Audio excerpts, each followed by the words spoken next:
Ember Coffee in Big Lake, Minnesota may look like a typical coffee shop with baristas brewing espresso and cold brew. Perfect. But owners Elisa and Matt Berry It had to be good coffee. didn't want to make ordinary coffee. They wanted to change it. I'm drinking coffee every single day. I want to make sure that what I'm putting into my body is good, right?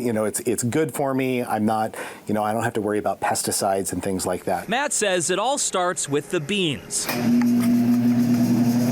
Roasted here at the coffee shop using a special technique called air roasting. This is our air roaster.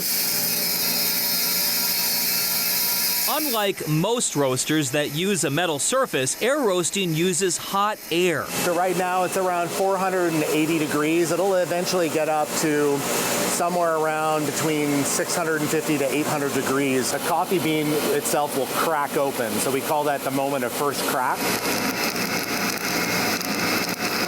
During the roasting process, the outer layer of the coffee bean comes off and gets sucked up by a vacuum. Your green coffee has a membrane on it. That green coffee membrane, once it separates, is called chaff.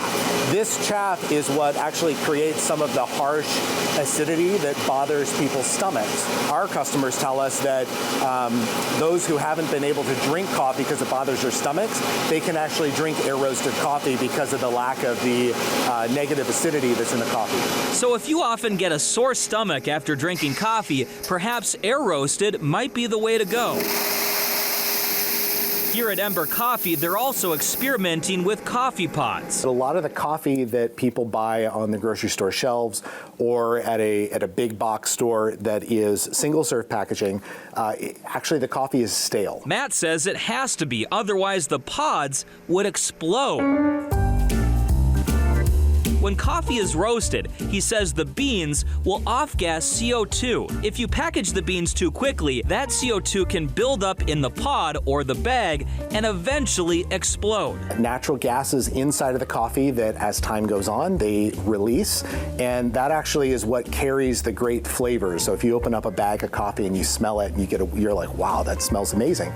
That's the result of off-gassing. The problem though is when you put fresh coffee into a pod and you slap a foil seal on it, not too much time is going to go by and that foil seal is going to pop. That's why a lot of the coffee you'll find on the shelf is older than you might think. When you look for a best by date, best if used by date, you don't know exactly when that was actually roasted. You hope that it was roasted in the last year, but it could be much older. To bring more fresh coffee to the consumer, several companies are now developing and experimenting with coffee pods that can breathe and release their gases, so the packaging doesn't explode. We buy these special pods that have a one-way valve on the pod itself. That allows us to put freshly roasted coffee, just like you saw.